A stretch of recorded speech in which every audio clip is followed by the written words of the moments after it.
Don't cry, little one, I've got you. My God, who would do this? The maid froze when she heard a faint cry from behind the trash bins. She pushed aside a black bag, and her blood ran cold. A newborn baby lay there, cold, shaking, and struggling to breathe. Moments later, the billionaire rushed in, eyes burning with fear, because the maid whispered the words that shattered his world. "It is your child." The cry was weak, barely more than a breath.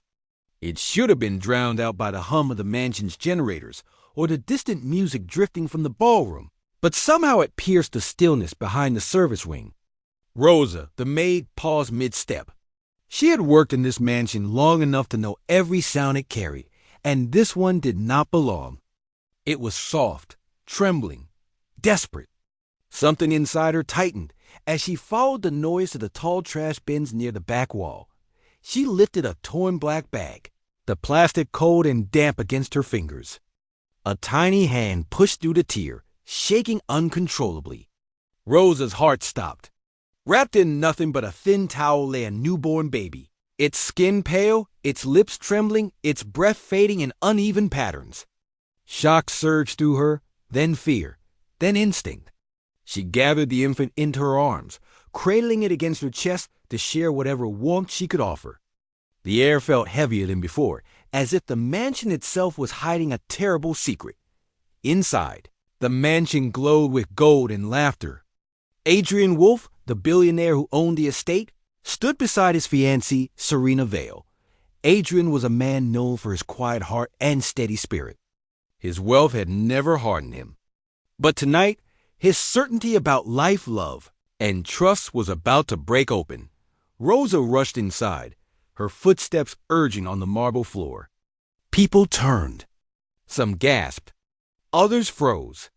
She approached Adrian with trembling arms, the baby bundled tightly against her chest. His face shifted instantly from calm confidence to shock as she revealed the tiny child. Rosa's voice shook as she told him she had found the baby in the trash outside. The ballroom fell still. The music faded into irrelevance. Conversations dissolved. Every gaze locked on the small, fragile life in Adrian's arms. The sight alone was enough to shake anyone, but there was more. Much more. Serena stepped closer to Adrian, placing a hand on his arm as if to comfort him. Yet her eyes flicked away with a nervousness she could not hide. Adrian, overwhelmed and confused, asked how something like this could happen. No one answered. Whispers rose, speculating wildly, searching for explanations that made sense in a world where something so cruel should have been impossible. Then Rosa noticed something. A small glint inside the towel the baby was wrapped in. She unfolded the fabric carefully, her fingers trembling. A necklace slipped out and landed softly in her palm. It was delicate, elegant, and unmistakably familiar. A tiny gemstone shaped like a tear hung from the chain. Serena often wore that necklace. Rosa's breath caught. She tried to ignore what she saw, tried to deny what it suggested. But truth has a way of echoing even in silence. Serena's hand flew to her neck. Her eyes widened as she realized the necklace was missing. A tremor passed through the room. Adrian stared at her, confusion turning slowly into dread. The butler stepped forward hesitantly. He mentioned seeing Serena slip into the servants' wing earlier, her expression troubled. He had thought nothing of it then. Now, the memory weighed on him like a confession. Serena quickly insisted the necklace had been stolen. She said the situation was a setup. She claimed someone was trying to destroy her. But her voice wavered, her eyes darted, and her hands trembled. The guests, once enchanted by her poise, now sensed cracks widening through the perfect image she projected. Adrian, cradling the fragile newborn, felt a storm building inside him. He examined the child's face again. Something in its tiny features stirred a haunting familiarity. A softness around the eyes. A curve to the mouth. A whisper of connection that terrified him. A truth he did not want to believe quietly pressed against his heart. Rosa suggested they move to a quieter room where the baby would be safe from the chaos. Adrian followed, holding the newborn close. The baby let out a tired, fragile cry as its tiny fingers curled around his thumb. The touch fractured something deep inside him. It felt like recognition, like responsibility, like fate. Rosa stood nearby, watching Adrian fight the internal battle no man should face alone. She had seen pain before. She had seen abandonment. But watching a man who trusted so deeply have his world shaken was a different kind of heartbreak. He asked Rosa softly if she believed Serena could do something like this. Rosa hesitated, torn between truth and loyalty.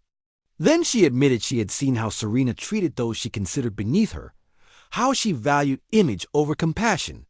Rosa said a mother's heart did not throw away a child. Just then, Serena entered the room, her face tight and desperate. She demanded Adrian talk to her alone. She insisted the baby was not his. She insisted the entire situation was a malicious trick. Adrian did not move. The baby's grip on his thumb had anchored him to truth more firmly than Serena's words ever could. He took a breath that strained his chest and asked her a single question. The question that could break or save everything. Did you know about this child? Serena froze. Her silence stretched too long. Her eyes fell. Her shoulders sagged. In that stillness, the truth became undeniable. No confession was needed. Her quiet was the answer. Adrian closed his eyes for a moment, absorbing the weight of the betrayal. This was not just about a broken promise. This was about a life discarded, a child abandoned, a trust shattered. He stood slowly, handing the baby back to Rosa with care. He told Serena that someone capable of abandoning a child was capable of abandoning anything. Love, loyalty, truth. He said trust was not destroyed by grand betrayals, but by quiet acts of cruelty hidden behind. Serena tried to speak, but her voice collapsed under the magnitude of her choices. The guards gently escorted her out of the mansion, her life unraveling behind her in silence. Adrian turned back toward the baby. Though terrified, he knew he would uncover the truth, whatever it was. But deeper than any question or fear was a simple certainty. No innocent child deserved the cold. No newborn deserved the dark. Rosa held the baby close, sensing Adrian's grief as if it were her own. In that small room, far from the luxury and noise of the ballroom, Adrian made a decision born not from wealth or pride, but from humanity. He would protect the child. He would not abandon the life placed unexpectedly into his care. He would let compassion lead him where truth would follow. Rosa whispered that kindness creates families stronger than blood. Adrian looked at the baby again, and for the first time since the chaos began, hope flickered inside him. Sometimes the family we protect is the family destiny places in our hands. If this story moved you, share where you're watching from, leave your thoughts in the comments, and subscribe for more emotional stories that honor silent heroes and the strength of compassion.